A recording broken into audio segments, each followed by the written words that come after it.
All right, good morning, everyone. Welcome in to BetSperts Golf here for the 2024 Valero Texas Open. Calm before the storm run. It is Masters Eve. We are almost here to our first major of the year, coming off of Scotty's failed three-peats. Though real good attempts, real entertaining golf there down the stretch at Memorial Park. What's going on? Hey, yeah, it's man, last week was a tough week to handicap. I know this week is tough too, but when you have Scotty in there at such short odds, and it's like, yeah, Jaeger has been playing so well, so he's trending, but he's never won before. And like, is he really the guy who's going to take Scotty down? And so it was a tough week from that perspective. But yeah, I got to give him credit. Scotty had so many chances, just couldn't get it done. But yeah, we're a week away from the first major. Masters, a very exciting time here. We got 30 players going to Augusta who are going to be here in this Valero Texas Open field. So it's real interesting to kind of look in and dig in to see what we got this week. Yeah, no, that's a great point. It is. Jaeger walks around like someone stole his lunch money, and he is ready to steal it back. Like he plays. I would say the demeanor doesn't change a ton, but he just seems like a dude that, even though he's kind of shriveled a couple times, and maybe that's not fair. He's been in the mix a handful of times this season, and then Sundays have not gone so well. Golf's hard. Winning golf tournaments is hard. So that's somewhat of an unfair way to kind of cast him, but was not afraid of that moment. The added distance has been massive. He was second in my model last week. Just surprised. He was Scotty, Jaeger, and Wyndham. It's such a clear Scotty Wyndham week coming in, but then Jaeger's just playing really good golf. So kudos to anyone that grabbed the 50s that were out there early on Monday. Nice little win. Hopefully bankroll builder heading into one of the best events of the year. So if you are hanging out with us now, we are taking over a new YouTube channel. So we would love your support there. We have taken all BetSperts Golf content off of the BetSperts family of content on the YouTube channel. So if you want a BetSperts specific channel, BetSperts Golf is by itself now. So this is, if you're hanging with us on Twitter, you click into the link, you'll go over to the YouTube page. Please subscribe. New channel, thumbs up, subscribing, all those things go a long way in helping support the free content here. We'll continue to deliver with Ron and myself every Monday morning. Betting show on Tuesday, DFS show on Wednesday. We're talking about doing some other unique content, adding some more stuff too. So subscribe to the channel. We appreciate it. It supports us a ton. We're going to get into sharing the rabbit hole, modeling some stuff out for the Valero, like Ron called out at the top, which I think could not agree more. It's a challenging course, motivation aside, and we could tackle that as well. It's a challenging course to handicap because it seems to be one of those ones that brings everyone into the field, somewhat nondescript. It's not a really super exciting, thrilling Greg Norman / Sergio Garcia design, which is always funny to me that they were, in this last week was a, Brooks Koepka inspired redesign at Memorial Park. And this week we are the Greg Norman and Sergio redesign. So we get all those guys next week back in Augusta. So let's look at the early odds here. I'll bring up the screen from our friends over at FanDuel. Shop around, obviously, Monday morning, and that's why we're here. Monday morning is super important for you to shop around, your odds because there's some pretty drastic splits depending on where you're going and what you're looking to do. Rory is here, which is interesting, plus 750 for the most part out there. Ludwig, it makes a ton of sense for any course. 12 is pretty short. He's here as well. Max Homa, Colin Morikawa, Hideki Matsuyama, I think a nice fit, has played here well before. Spieth obviously has taken this down. Matthew Fitzpatrick, Corey Connors, again, has fared very well here, as we know, but you're paying a tax for that right now at 25-1. Tommy Fleetwood, Brian Harmon, Benny Ann, and Billy Horschel, kind of your guys short of 40 here on FanDuel, which is, I think an interesting thing to look at. So we do have a lot of, at least a handful, especially guys at the top, Ron, that are, they're debutantes to the Valero Texas Open, to TBC San Antonio. And we have this kind of unique thing in the schedule this year where we had the last week with the Houston Open shifting in for match play was kind of a natural built-in like masters prep. That might not be fair, but kind of like the last event for a lot of the big guys in the field. And you had this little subset now with, what we had last week at the Valspar, or 2 weeks ago at the Valspar, and then with Houston and then Valero, where it's really hard to take 3 weeks off from the players to jump into the Masters. So you get some guys having to make a decision on, okay, I used to just use, I would use match play as my prep, but now I got to pick one of these 3 to go to. Some of them have saved Valero for them this week. Yeah, and as much as I miss match play, like I love that event, but these, even last week was a stronger field than typical, and this week, you have a pretty good top of the board here. And it's kind of interesting to look at how some of these guys, Rory, he played here, I think only once since 2015. You got a guy like Max Homa who has played here 3 times, never played well. Same thing with Brian Harman. So yeah, some of these guys, and that's one of the things I'm going to be digging into this week is, how players perform the week directly before a major. And you got some guys like Jordan Spieth, Corey Connors, who, really come at it and they're trying to win. And not saying other guys aren't trying to win, but, you got to go like, Rory, who hasn't played in a few weeks, probably trying to shake off any rust and just kind of prepare, who knows how much, but more or less just get ready for next week. And so it's really interesting from that perspective. Almost kind of throws another twist into your process for this week. And we've had some really nondescript guys win here. You look at guys like, Andrew Landry, who won in 2018. A guy like Stephen Bowditch, 2014, and going back here. So kind of a few big names mixed in with some really big long shots. So it kind of, again, makes it challenging this week again. Let's get into the course a little bit before we dig into the rabbit hole and build some stuff out. Touched on some stuff there, obviously, with the overarching design of Greg Norman course. But what are some of the things that we need to be looking at as we start to build out some stuff in the rabbit hole this week? Yeah, so this course it's an interesting course. You have fairways that are lined by, brush and all these oak trees. And, on the greens, you got tricky pin positions. The greens are elevated. It's got one of the toughest sets of par 5s on tour. The gusty Texas winds kind of come into play here almost every year. So overall kind of plays as the toughest, 13th toughest annual PGA Tour course. And it's, it's a unique layout where, I think it's another ball striking week, off the tee we'll get into. But I think just overall you're looking for guys who are, coming in with good form in that area. I think short game's a little bit easier this week, other than from the sand. You have these bunkers, which are just cavernous, very deep, some of the toughest bunkers on tour. So those are a couple things that I'll be angling for this week. Yeah, we'll have to watch the weather forecast. Obviously, the winds as we get closer and approach, Wednesday afternoon, Wednesday evening, we have a better sense, especially on the DFS side, if there's a, weather advantage in terms of going out, early or late. That's something we'll have to take a look at. We've seen how unpredictable that is, but how impactful it is as well. And it is definitely something that is prominent in Texas at this time of year. So we need to, get a sense of that. And you can actually look at who performs really well in strong wind gusts using the rabbit hole too, which we can jump into. So it's a place where we've seen some unique guys pop here year over year. You mentioned the kind of the list of the winners. I mean, this is like Charlie Hoffman's always played well here. Matt Kuchar's always played well here. Obviously Connors, so it starts to impacts how you think about what kind of player can do well here. But again, when you have to look at the rest of the leaderboard, who's kind of rounding out that top 20, that top 10 guys who are in contention versus just looking at the winner. So like I said, winning golf tournaments is hard to do.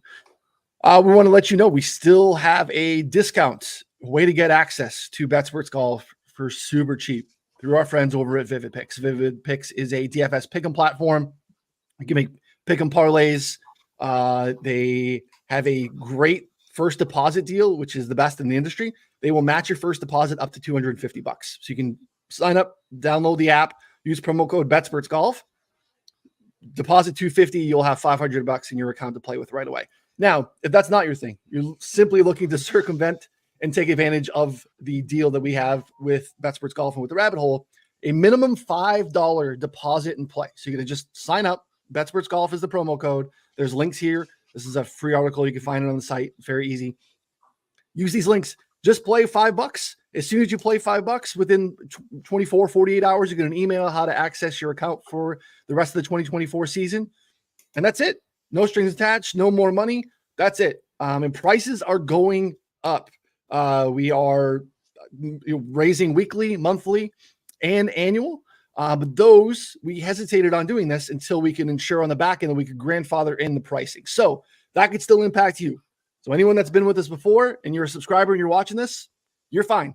Your price is locked in for as long as you stay on. If you fall off, you come back in, then you have to take the new pricing. But you can take advantage of this now, sign up, and you are locked in for life. If you stay on, you will have our current annual price, which is $199. This is nuts.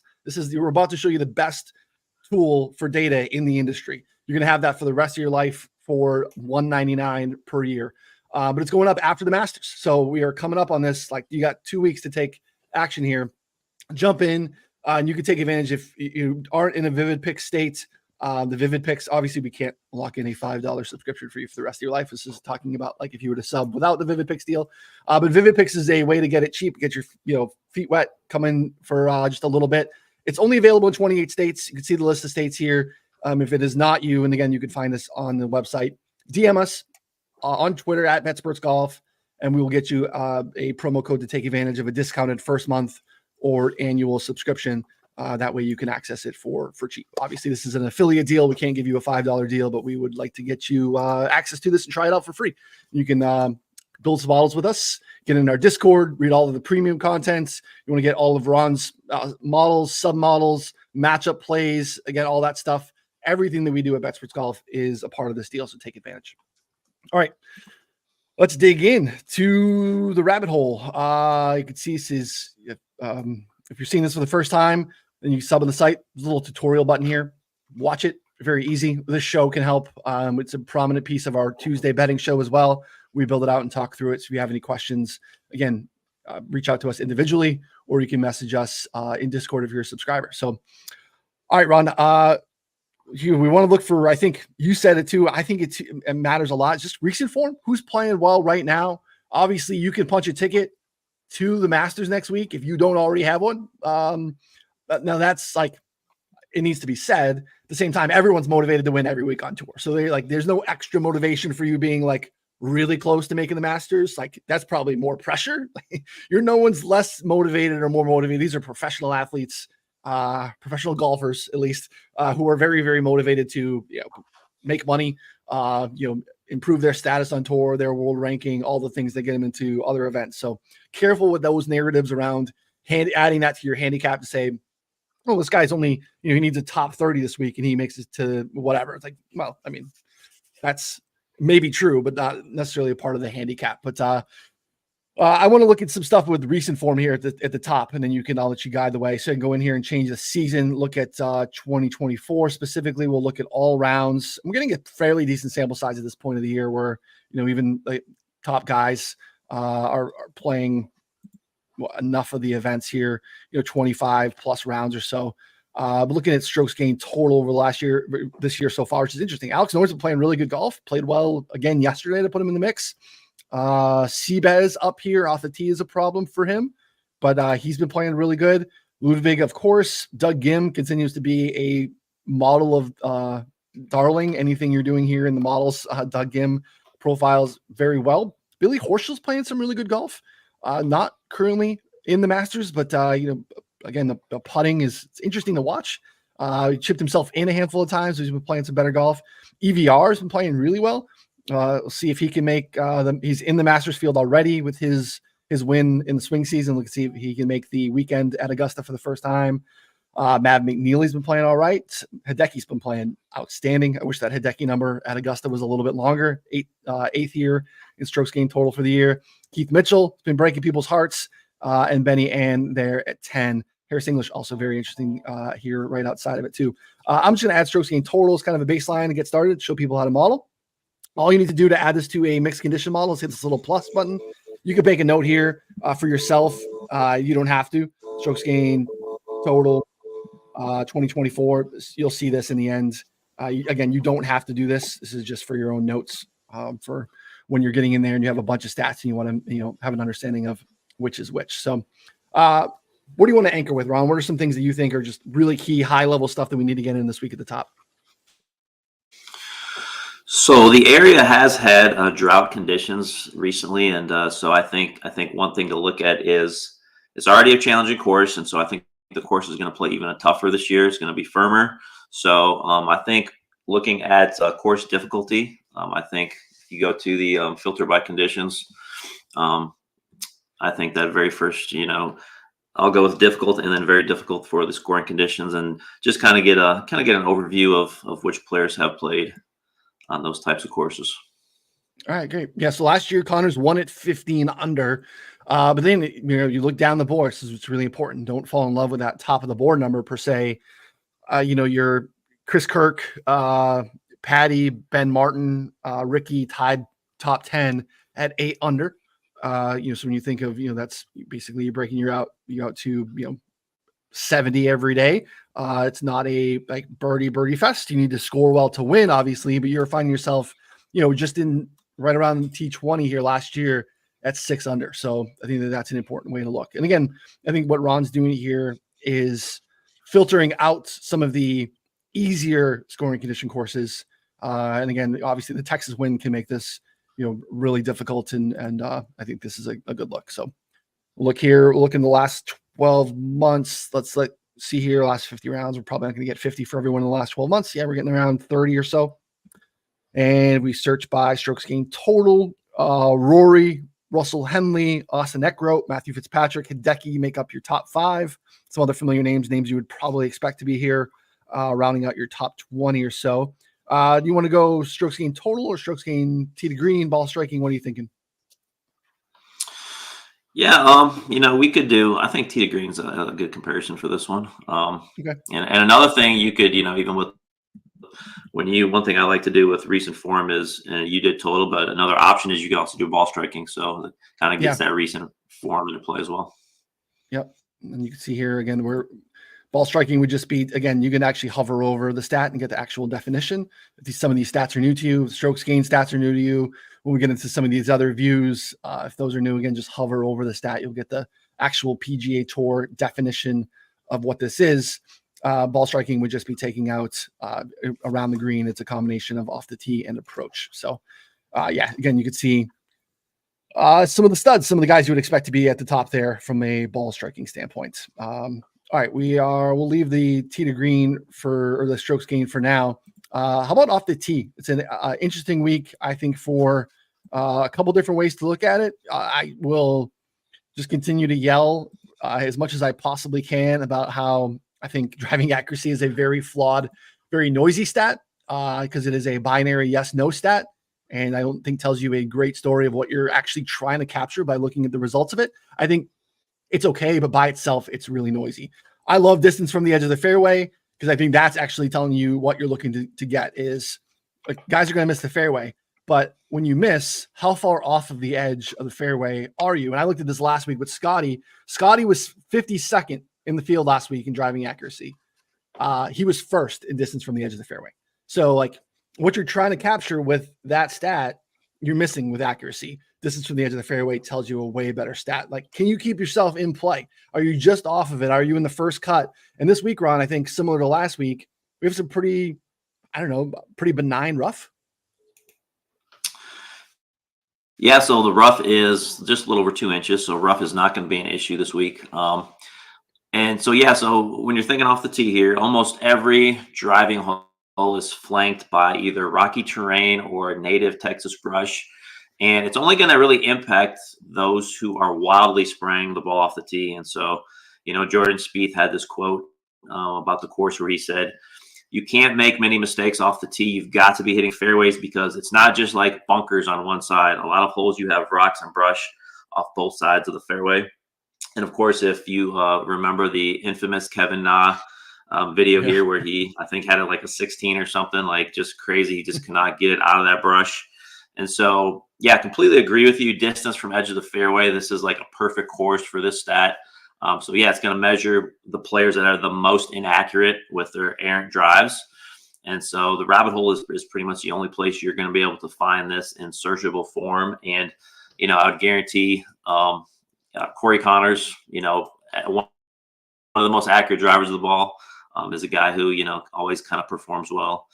So there he is up there. So Yep. yeah, he's a guy who I think so. This is important. I think good drive percentage with greens being very challenging to hit here overall as well.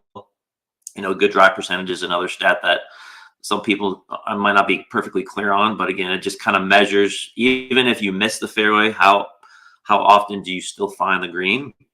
And this is a course where you definitely, again, want to hit fairways, want to hit greens, don't want to be missing wild. So I think those are my main two metrics off the tee here. Yeah, no, I like both of those quite a bit. They matter a lot. And look, you're playing DFS with other people who are going to be modeling driving accuracy from whatever stat database they're using. You have a massive advantage this week. They're getting fed a story through content that accuracy matters here, and they're not wrong. But the data that they're capturing in their models are not going to be helping them lead them to the people that they need to be. So, and again, like you can make an argument where like it doesn't matter at all. Everyone's missing fairways. Like driving accuracy last year at this event, on average, 49.1%. That is 9.5% lower than average. Sam Stevens was second here last year, 14 under, great final round. He hit 46.4% of his fairways. Sam Ryder, T3, 39.3% of his fairways last year. So again, part of it is like, how far off were you? That by itself doesn't tell you really what was going on out there. That's a yes, no fairways hit stat and not a great one. So I'm going to add both those. I'm going to add good drive percentage here. And I'm also going to add distance from the edge of the fairway because I think that these are the most important off the tee stats this week. All right. And and other thing, if you look at, we have the exact average as well. So if you want to see, you can see there how Colin Morikawa is pretty far away, better than anybody else here, and less distance off the edge of the fairway. So I think that's another key thing that people can take advantage of as well. Yeah. So we can search where you were talking there. We can display these by rank and average. The strokes gained metrics, you could do total strokes gained. You could do percentage of rounds gained as well. You want to actually see, what the actual, gap is between where guys are there in the bottom. I think that's really important to do. All right. Approach. You look at kind of the dispersion of approach shots. There's no real edge. I do think we see more than average, like 125 in, because as you mentioned, these are hard par fives. The par fives are kind of tough to get to in two. So it does create this like mix of guys firing, like wedges, short wedges, basically from 125 to 75 yards in on the scoring hole. So you do have a lot of long irons here as well, like 250 plus. For the most part, those aren't scoring shots. Those are going to be, layups. There's going to be the ones that get you in position to, use the short irons to come into the green. So how do you want to approach? Or is there anything you want to do from a proximity standpoint this week, knowing that we probably have to capture both, short and rough because, it's just kind of the nature of this event. One thing I'm going to do is in the filter condition menu, we have par five. So you can look at each of the par 3, par 4, par 5. And I'm going to put that on difficult for the week. And then I'm going to look at these going for the green stats, how players perform when the par 5s are difficult. And yeah, these, these going for the green rates are some of the toughest on tour. So very difficult, not only to birdie these holes, but just to even find the green on the par 5s. So you got par 3s there. But yeah, I think par 5 scoring is going to be key this week because you do have your normal allotment. We have 4 par 5s this week. And so, in some of these tough courses, the par 5s are, these are like gimme holes. Well, it's not the case this week. So you're going to have guys who, have performed well on difficult par 5s. Yeah. The problem here, the only issue with it is, and again, it's useful to look at. I'm not going to add this to a model personally, because what I'm trying to get here is I have 12 months, 50 rounds. We're just not getting a lot of instances of these guys playing on difficult par 5s, right? For the most part, especially on some of the non-major events, par 5 scoring is where you make your hay. right? So we're not getting a huge sample of this for a lot of guys. You got to back out for a couple of years, and some of these guys we're not going to get that with. So definitely something to look at. You can see here we're getting a little bit larger of a sample size. We get some, yeah, this is decent. So to your point, when you back out 2 years, looking at 50 rounds, you're getting there for some of the guys. The other guys are right there. Colin Morikawa, Hideki Matsuyama, Rory McIlroy, Davis Riley, Corey Connors, Russell Henley, Max Homa, Seabass again, Ricky Fowler, and a sneaky appearance from Robbie Shelton. These are, again, looking at the last 2 years, last 50 rounds on difficult par fives. And you can see who's going for him too, which is, I think, what you're trying to do. You know, who's being aggressive in getting themselves there. If you watched Alejandro Tosti over the weekend, you're not surprised that he is aggressive, even for a little guy. He has some punch and can get it out there. And again, some longer hitters here too, like Daughtry can hit it a mile. Norman hits it a mile. Rory obviously can as well. Ludwig, these guys can bomb it out there too. So you're seeing a little bit more aggressiveness with some of the longer hitters here, which makes sense. Let's also, I think you can look at too. And again, you have to be careful. So the thought process is that fairways are going to be difficult to hit, but in the sense that it's going to be someone's third shot, chances are on a par five, they could be laying themselves up and have a little bit more control of where they're doing that. And for the most part, they're probably going to be coming in from the short stuff on, their wedges in. Again, you could still miss it from hole to hole, but I think I would probably, if I was going to try to capture both of those stats this week, I'd probably lean a heavier weight on the proximity from shorter, or from the fairway, because I think that matters a little bit more. Because I think most of the time guys are going to be doing that. So I think we can look at that here. Again, we can break these up, fairway and rough approach, to get a sense of who's playing well from these certain proximity buckets. If you look last 6 months, let's just see here, last 50 rounds. We're not going to get 50 rounds for everyone in this time frame, but just your real short wedges. We're going to get some Nate Lashley stuff here, I'm guessing. He's a pretty good little wedge player. Real short in, again, not a big sample for some of these guys, 75 to 100. Says we're going to get some more familiar names like Rory. Massive improvement for Rory, who's really struggled with these wedges over the years. Ludwig, kind of a mix of names here. Fairway 100 to 125. Probably a little bit more familiar names. Again, kind of equal this when we look at last year, not a massive thing I would wait. 125, 100 to 125 last year, 12.5% of your approach shots. 75 to 100 was 9%. 50 to 75 was just 4.6, but that's almost double what you typically see. So it's something that I'd be careful weighing this too much and giving it too much credence, but I do think it's something that you want to look at a little bit this week. Yeah, and I think overall, even one thing I like to do is, I believe this is the 7th toughest course to gain strokes on approach, and so, I'll even back out and I'll go, on our filter where we can go to difficult and very difficult approach courses. Again, whether you want to add that to the model or you just want to look at it. For me personally, I do add it to the model because I do like to back out, and I think it's the best way. Obviously you can see overall, but then for me, it's okay, I'm going and seeing how players perform on these really tough courses. And so depending on sample size, whether it's 2 years, sometimes we'll even go out to 3 years and just to get a water sample. But hitting greens this week and just overall, you look at proximity, I think you can look at this week with some of these difficult pin positions that they're going to face.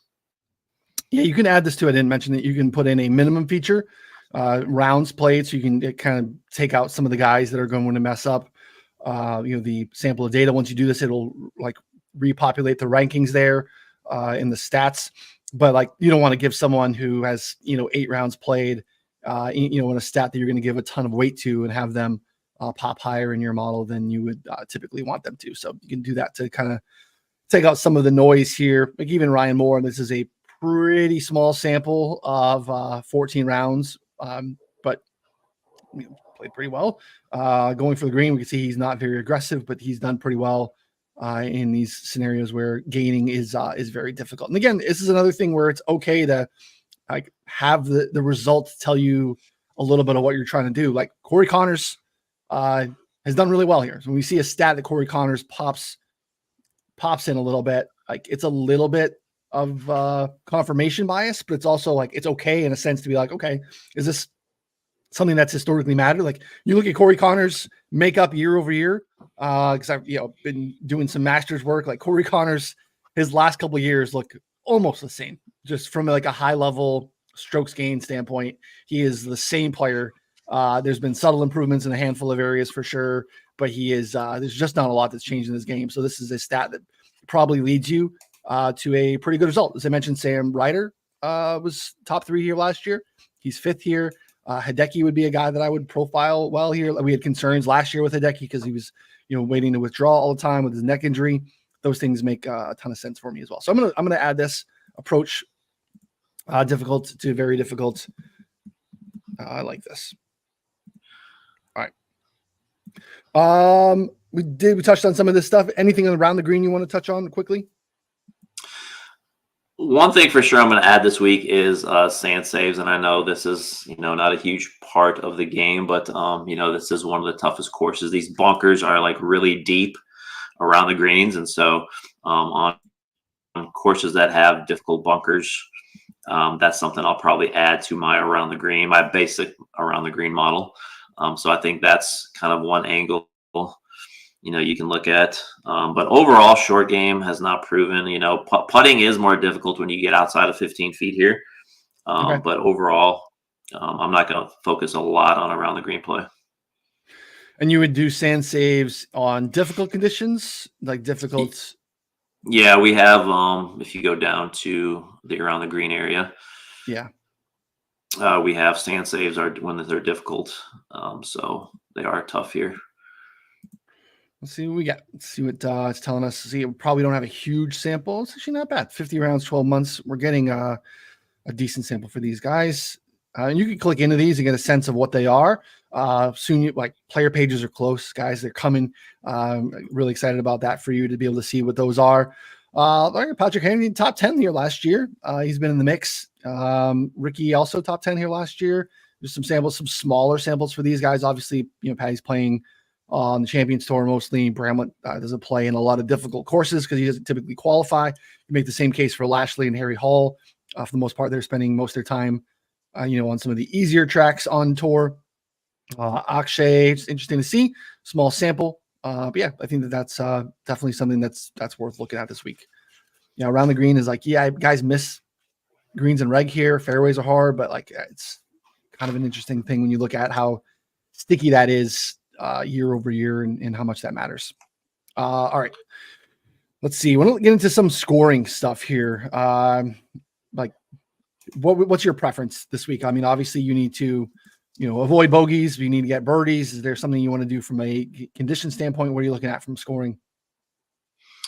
Yeah, I think I always throw in, I'll do birdie or better percentage. And one thing I'll do is birdie or better percentage on, and I'll go back to the scoring conditions filter and I'll go difficult, very difficult courses just to, when we do get tough conditions, who is able to get a high birdie rate on these types of courses. And definitely bogey avoidance as well is Okay. Another one I'll do on the same level with the same filters on, just to get an idea. And you can go 12 months. I'll spread it out a little further just to get more of a historical picture. So those are my main two things I'll be looking at here. I think par 4 scoring is also interesting when there's some difficult par 4s here.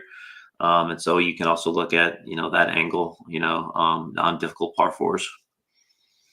Yeah, interesting to see. Difficult. Again, I backed out to 18 months, 50 rounds with a 20 round minimum. So we're getting about 90 guys in this data set, which is, again, you're filtering out some of those guys, but sometimes I think it's really the best way to do it so you don't overweight someone with a small sample that's performed well or performed poorly. Rory, you can see here, both birdie or better percentage and bogey avoidance. He is tops in the field here in these difficult and very difficult. And again, has, one of the larger sample sizes as well. So definitely interesting to see. So we'll do these to wrap it up. Let's look at the scoring. We'll put bogey avoidance in there as well. Pretty decent size. We usually don't have. And we're seeing Austin Eckler popping up on a lot of these. So he is maybe turned the corner here, and another guy who hasn't won yet. So I think Christian Bezadenhout is another interesting name, kind of in that Steven Yeager profile, who has been playing really well recently. He's kind of trending upwards. And so just a couple interesting names to keep an eye on.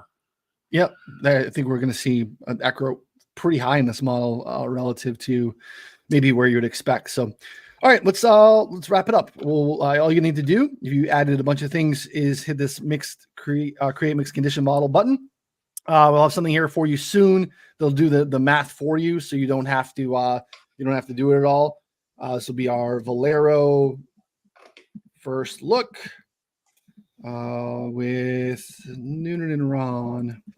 We'll save this for you so you can take a look at it. And you can save as many as you would like. You can see starting last year when we kind of launched this, I have something from the Masters of 2023, first thing that I built here, which are coming up. You can save as many things as you like, possibly be able to mess around with rerunning them for the current field and stuff. You can also download any of these little buckets into a CSV, make as many models as you want. If you are proficient on Excel and you want to do that, you can do this here as well. We can mess around with the weights. I would want to do just to mess around to make sure we get some of the better, I would call anchor stats. This is probably our best anchor stat here. Tee to green. Let's see. I would do some smaller stuff with some of the scoring, but these are all pretty good stats this week. Once you get into tee to green, let's say we'll do 15 on difficult courses. Good drives matter. Distance from the edge of the fairway matters. That's 20% to driving. Again, I'm capturing that somewhere else a little bit here with some of these other ones. Let's see here. I got 30, 50, 60, 70. These are 10 in each. They get down the stretch. All right. We will save this. Save and generate model. Let's see who we get at the top. I think it's going to be Rory, but I'm interested to see some of the other names too. Here we go. All right. Rory McIlroy at the top. Hideki Matsuyama, number 2. Russell Henley is 3rd. Corey Connors, 4th. Colin Morikawa, Matthew Fitzpatrick, Austin Eckro, as you mentioned, Ron. Look at that tee to green number. 3rd. Like really no red for Eckro, which you like to see. Aaron Rai, which makes a lot of sense as well, and I think has finished decently here in the past. I believe I bet Aaron Rai here last year. Alex Noren playing good golf. Lucas Glover rounding out the top 10. Some other names that I think you would probably expect to see, both in terms of recent form, some other guys that we mentioned, or top of the board names and numbers also here rounding out the top 20. So yeah, this is it's an interesting week. Again, shop your odds, shop your opening odds, because they can vary drastically on a Monday morning when you want to see just a little shopping. So hopefully you don't line it to one book and just kind of stay there, mess around with it and take advantage. So again, in closing, new YouTube channel, Bet Sports Golf only. If you're watching now, please, please, please hit that subscribe button, hit the thumbs up. Again, goes a long way in supporting the free content that we're doing. Yes, the rabbit hole is paid content. We're sharing it for free weekly here on the show, which I think is a huge value add for you. It's also very cheap to do and access yourself, again, through our partners with Vivid Picks. Information there in the show notes. We're going to just subscribe, get a subscription. Pricing is going up at the end of the Masters. Lock in your price for life right now by subscribing to Bet Sports Golf. You want to see any other models that we're doing? Ron's model, my model. We've Andy Lack from Inside Golf Podcast, Matt Vicenzi, Tap It In Podcast. Their models will be in here every week as well. You can see Vicenzi already has one for TPC San Antonio. Same thing. Andy Lack stuff's already in here. The thing that Ron and I just built. All these things you have access to all of it. Again, if you want to see, hey, what stats? I like to look.